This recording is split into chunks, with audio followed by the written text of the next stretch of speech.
L'étude d'aujourd'hui a pour titre « Les 7 sceaux, introduction ». Apocalypse chapitre 4, le verset 1. Après cela, je regardai, et voici, une porte était ouverte dans le ciel. La première voix que j'avais entendue, comme le son d'une trompette, et qui me parlait, dit, « Monte ici, et je te ferai voir ce qui doit arriver dans la suite. »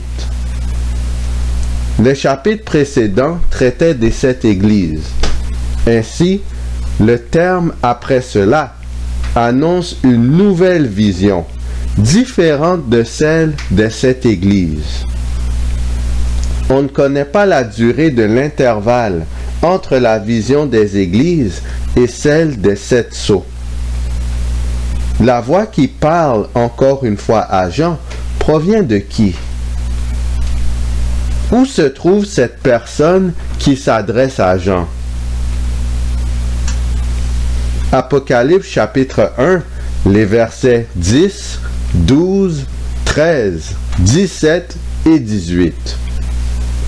Je fus ravi en esprit le jour du Seigneur, et j'entendis derrière moi une voix forte, comme le son d'une trompette.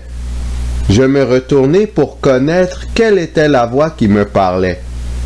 Et, après m'être retourné, je vis 7 chandeliers d'or, et, au milieu des 7 chandeliers, quelqu'un qui ressemblait à un fils d'homme, vêtu d'une longue robe et ayant une ceinture d'or sur la poitrine. Quand je le vis, je tombai à ses pieds comme mort. Il posa sur moi sa main droite en disant, « Ne crains point, je suis le premier et le dernier et le vivant. J'étais mort, et voici, je suis vivant au siècle des siècles. Je tiens les clés de la mort et du séjour des morts. » La voix s'adressant à Jean provient de Jésus-Christ. Romains chapitre 8, verset 34. Qui les condamnera? Christ est mort, bien plus, il est ressuscité. Il est à la droite de Dieu et il intercède pour nous. Hébreux chapitre 9, le verset 24. Car Christ n'est pas entré dans un sanctuaire fait de mains d'hommes, en imitation du véritable, mais il est entré dans le ciel même, afin de comparaître maintenant pour nous devant la face de Dieu. Jésus est dans le sanctuaire céleste. Encore une fois, Jean entend Jésus-Christ, qui est dans le sanctuaire, en train d'intercéder en faveur des fidèles. Jésus lui dit de venir le rejoindre dans le sanctuaire afin de voir les événements qui vont s'y dérouler. Apocalypse chapitre 4, les versets 2 à 5. Aussitôt, je fus ravi en esprit, et voici, il y avait un trône dans le ciel, et sur ce trône, quelqu'un était assis. Celui qui était assis avait l'aspect d'une pierre de jaspe et de sardoine. Et le trône était environné d'un arc-en-ciel, semblable à de l'émeraude. Autour du trône, je vis 24 trônes, et sur ces trônes 24 vieillards assis, revêtus de vêtements blancs, et sur leurs têtes des couronnes d'or. Du trône sortent des éclairs, des voix et des tonnerres. Devant le trône brûlent 7 lampes ardentes, qui sont les 7 esprits de Dieu. Au début de la vision, Jean voit dans le ciel Dieu le Père et Dieu l'Esprit. Dieu le Fils n'est pas encore présent. Apocalypse chapitre 5, les versets 1 à 4. Puis je vis, dans la main droite de celui qui était assis sur le trône, un livre écrit en dedans et en dehors, scellé de 7 sceaux. Et je vis un ange puissant qui criait d'une voix forte, « Qui est digne d'ouvrir le livre et d'en rompre les sceaux? » et personne dans le ciel, ni sur la terre, ni sous la terre, ne put ouvrir le livre ni le regarder. Et je pleurai beaucoup de ce que personne ne fut trouvé digne d'ouvrir le livre ni de le regarder. Personne ne pouvait ouvrir le livre ni n'en rompre les sceaux. Il est à noter que ni le Père ni le Saint-Esprit n'ont pris l'initiative d'ouvrir le livre, malgré leur nature divine. Apocalypse chapitre 5, le verset 5. Et l'un des vieillards me dit, « Ne pleure point, voici, le lion de la tribu de Juda, le rejeton de David, a vaincu pour ouvrir le livre et ses 7 sceaux. » Qui est le lion de la tribu de Juda et le rejeton de David? Genèse chapitre 49, le verset 10. Le sceptre ne s'éloignera point de Juda, ni le bâton souverain d'entre ses pieds, jusqu'à ce que vienne le Shiloh et que les peuples lui obéissent. Le mot Shiloh signifie celui à qui appartient le sceptre. Hébreux chapitre 7, le verset 14. Car il est notoire que notre Seigneur est sorti de Juda, tribu dont Moïse n'a rien dit pour ce qui concerne le sacerdoce. Luc chapitre 3, les versets 23, 33 et 34. Jésus avait environ 30 ans lorsqu'il commença son ministère, étant, comme on le croyait, fils de Joseph, fils d'Élie, fils de Judas, fils de Jacob, fils d'Isaac, fils d'Abraham. Matthieu chapitre 1, le verset 1. Généalogie de Jésus-Christ, fils de David, fils d'Abraham. Jésus est le lion de la tribu de Juda et le rejeton de David. C'est lui qui est digne d'ouvrir le livre scellé en tant que roi des rois. En quoi Jésus a-t-il vaincu afin de pouvoir ouvrir le livre céleste? Apocalypse chapitre 5, le verset 6. Et je vis au milieu du trône et des 4 êtres vivants et au milieu des vieillards un agneau qui était là comme immolé. Jean chapitre 1, le verset 29. Le lendemain, il vit Jésus venant à lui et lui dit, « Voici l'agneau de Dieu qui ôte le péché du monde. » 1 Corinthiens chapitre 5 et le verset 7. Faites disparaître le vieux levain, afin que vous soyez une pâte nouvelle, puisque vous êtes sans levain, car Christ, notre Pâque, a été immolé. 1 Corinthiens 11, le verset 24. Et, après avoir rendu grâce, le rompit et dit, « Ceci est mon corps qui est rompu pour vous. Faites ceci en mémoire de moi. » Jésus est l'agneau de Dieu qui a été immolé pour les péchés de l'humanité. C'est en mourant sur la croix que Jésus a remporté la victoire. C'est en mourant sur la croix que Jésus fut jugé digne d'ouvrir le livre scellé de 7 sceaux. C'est en mourant sur la croix que Jésus fut jugé digne d'ouvrir le livre et d'en rompre les sceaux. C'est en mourant sur la croix que Jésus a remporté la victoire. C'est sur la terre que Jésus a vaincu. Apocalypse chapitre 5, les versets 2 et 3. Et je vis un ange puissant qui criait d'une voix forte, « Qui est digne d'ouvrir le livre et d'en rompre les sceaux? » Et personne dans le ciel, ni sur la terre, ni sous la terre ne put ouvrir le livre ni le regarder. Dans la vision de Jean, au moment où cette question fut posée, Jésus n'avait pas encore remporté la victoire. Encore une fois, c'était le Père et l'Esprit qui étaient présents. Jésus était sur terre en train de lutter contre Satan et ses anges. Jésus, après sa mort, sa résurrection et son ascension, apparut dans le sanctuaire céleste auprès du Père et de l'Esprit. Apocalypse chapitre 5, le verset 6. Il avait 7 cornes et 7 yeux, qui sont les 7 esprits de Dieu envoyés par toute la terre. Jésus avait la plénitude de la puissance et du Saint-Esprit sur lui lorsqu'il fut arrivé au ciel. Ensuite, le Saint-Esprit fut envoyé partout sur la terre. Voici la séquence complète.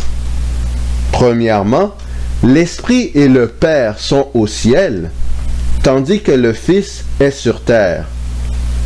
Deuxièmement, le Fils arrive au ciel, ayant le Saint-Esprit sur lui.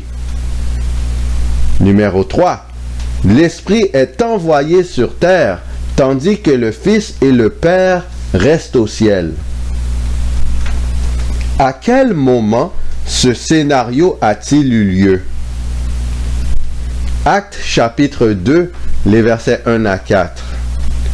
Le jour de la Pentecôte, ils étaient tous ensemble dans le même lieu. Tout à coup, il vint du ciel un bruit comme celui d'un vent impétueux, et il remplit toute la maison où ils étaient assis. Des langues, semblables à des langues de feu, leur apparurent, séparées les unes des autres, et se posèrent sur chacun d'eux. Et ils furent tous remplis du Saint-Esprit, et se mirent à parler en d'autres langues, selon que l'Esprit leur donnait de s'exprimer. C'est le jour de la Pentecôte que le Saint-Esprit promis arriva sur les disciples pour se répandre sur toute la planète. Actes chapitre 2, versets 32 à 36. C'est ce Jésus que Dieu a ressuscité.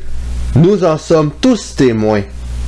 Élevé par la droite de Dieu, il a reçu du Père le Saint-Esprit qui avait été promis, et il l'a répandu, comme vous le voyez et l'entendez. Car David n'est point monté au ciel, mais il dit lui-même, « Le Seigneur a dit à mon Seigneur, « Assieds-toi à ma droite, jusqu'à ce que je fasse de tes ennemis ton marchepied. » Que toute la maison d'Israël sache donc avec certitude que Dieu a fait Seigneur et Christ ce Jésus que vous avez crucifié.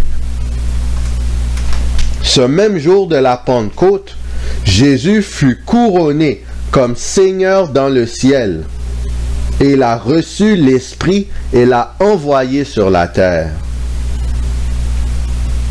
La vision de Jean est donc une image de la Pentecôte au point de vue céleste.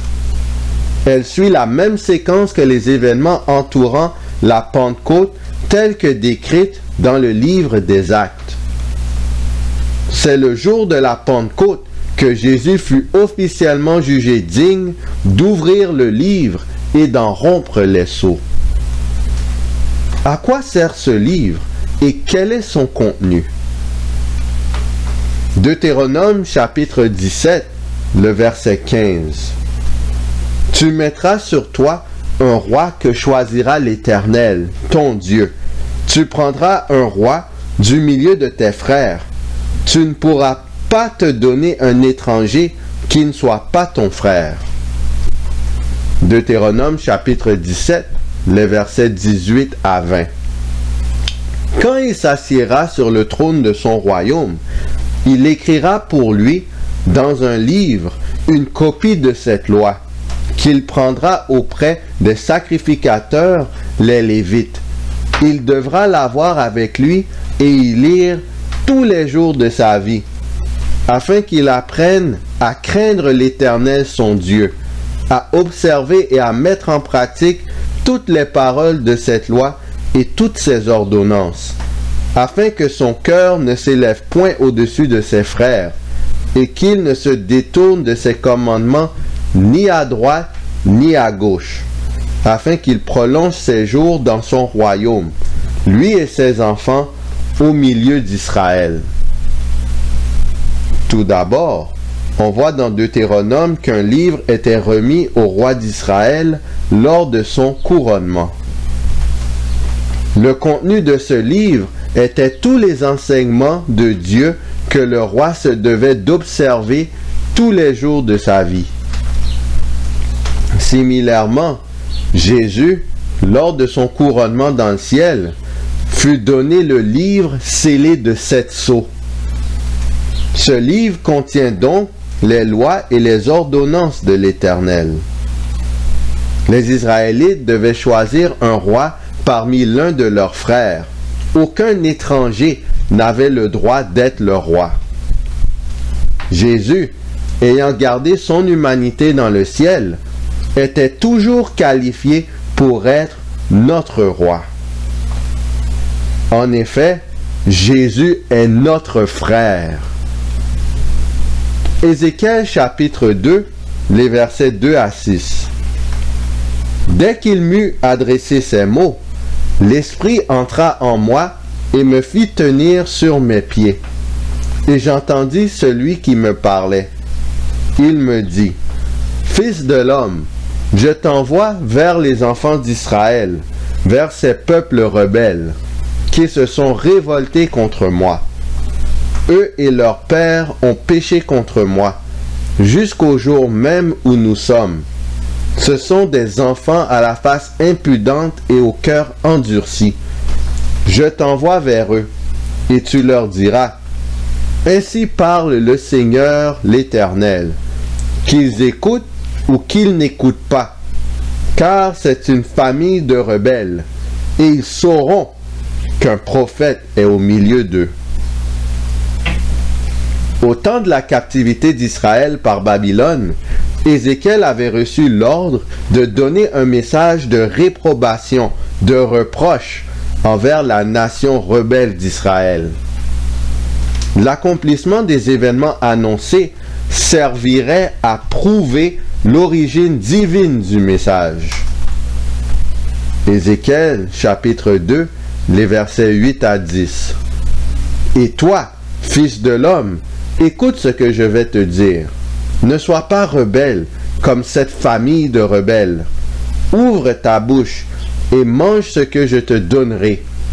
Je regardai, et voici, une main était étendue vers moi, et elle tenait un livre en rouleau. Il le déploya devant moi, et il était écrit en dedans et en dehors. Des lamentations, des plaintes et des gémissements y étaient écrits.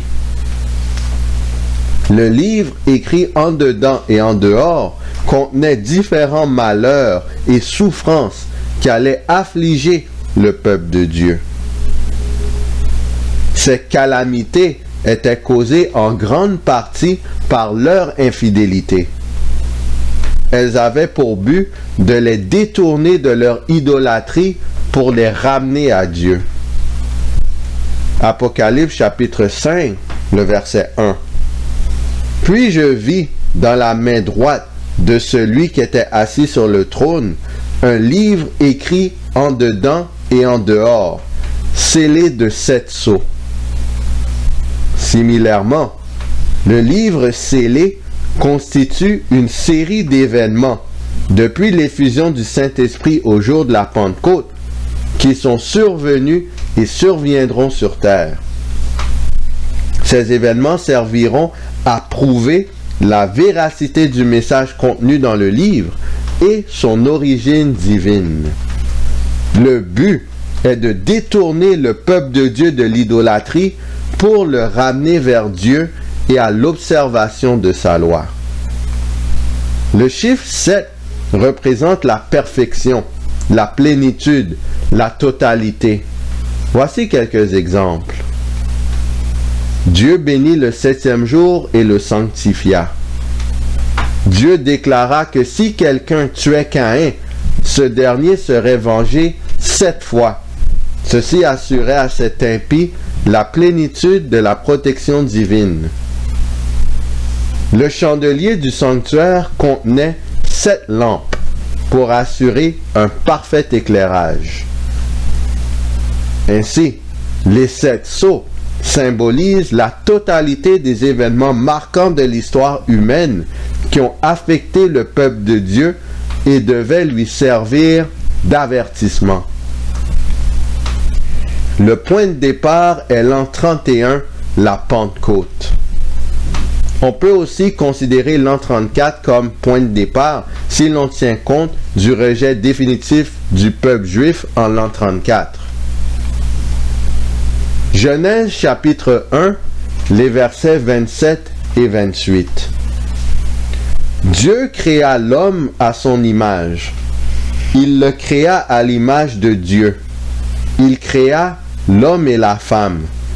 Dieu les bénit et Dieu leur dit: soyez féconds, multipliez, remplissez la terre et l'assujettissez et dominez sur les poissons de la mer, sur les oiseaux du ciel et sur tout animal qui se meut sur la terre. Au départ, le royaume terrestre était entre les mains d'Adam. Luc chapitre 4, les versets 5 et 6. Le diable, l'ayant élevé, lui montra en un instant tous les royaumes de la terre, et lui dit: je te donnerai toute cette puissance et la gloire de ces royaumes, car elle m'a été donnée, et je la donne à qui je veux. En commettant le péché, Adam a abdiqué son statut de roi au diable. C'est en ce sens que le royaume terrestre a été donné à Satan. C'est pour ça que Satan a le titre de prince de ce monde. Matthieu chapitre 4, le verset 17. Dès ce moment, Jésus commença à prêcher et à dire: repentez-vous, car le royaume des cieux est proche. Jean chapitre 12, les versets 31 et 32. Maintenant a lieu le jugement de ce monde. Maintenant, le prince de ce monde sera jugé dehors, sera jeté dehors. Et moi, quand j'aurai été élevé de la terre, j'attirerai tous les hommes à moi. En vertu de sa victoire à la croix, Jésus reprit la royauté terrestre des mains de Satan. Satan fut officiellement jugé indigne d'être le représentant des humains dans les lieux célestes. Hébreux chapitre 4, le verset 14. Ainsi, puisque nous avons un grand souverain sacrificateur qui a traversé les cieux, Jésus, le Fils de Dieu, demeurons fermes dans la foi que nous professons. Hébreux chapitre 4, les versets 15 et 16. Car nous n'avons pas un souverain sacrificateur qui ne puisse compatir à nos faiblesses.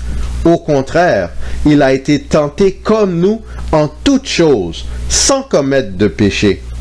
Approchons-nous donc avec assurance du trône de la grâce, afin d'obtenir miséricorde et de trouver grâce pour être secourus dans nos besoins. Ainsi, au jour de la Pentecôte, Jésus fut couronné le roi du royaume de grâce. Lors de son couronnement, il reçut le livre scellé de 7 sceaux. Lorsque les 7 sceaux auront tous été rompus, le livre sera entièrement ouvert. À ce moment, le royaume de grâce prendra fin. Par extension, le temps de grâce sera écoulé. Quel royaume succédera au royaume de grâce. Matthieu chapitre 25, les versets 31 et 32. Lorsque le Fils de l'homme viendra dans sa gloire, avec tous les anges, il s'assiera sur le trône de sa gloire. Matthieu chapitre 19, le verset 28. Jésus leur répondit, « Je vous le dis en vérité, quand le Fils de l'homme, au renouvellement de toutes choses, sera assis sur le trône de sa gloire, vous qui m'avez suivi, vous serez de même assis sur 12 trônes, et vous jugerez les 12 tribus d'Israël. » Matthieu chapitre 19, les versets 19. « Et quiconque aura quitté, à cause de mon nom, ses frères, ou ses sœurs, ou son père, ou sa mère, ou sa femme, ou ses enfants, ou ses terres, ou ses maisons, recevra le centuple et héritera la vie éternelle. » Le royaume qui suit le royaume de grâce est le royaume de gloire. Pour y avoir part, on doit être prêt à abandonner tout ce qu'on a de plus cher, par amour et par fidélité envers Jésus. Cela peut inclure nos proches parents, nos amis et toutes nos possessions. Cela étant dit, tout sacrifice pour la cause de Dieu en vaut grandement la peine.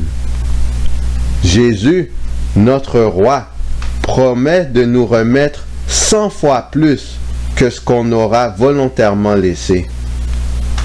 Mieux encore, il promet à ses enfants la vie éternelle. Ayant regardé ce que les sceaux représentent, nous allons prochainement analyser chacun d'entre eux un par un. D'ici là, prenons l'engagement de tout mettre en œuvre pour la cause du Seigneur. Acceptons Jésus comme étant notre roi, notre prêtre et notre frère. Qui allons-nous choisir? Est-ce qu'on va choisir l'agneau de Dieu, l'être digne d'ouvrir le livre? Ou est-ce qu'on va choisir le serpent ancien, appelé le diable et Satan, l'être indigne de vivre?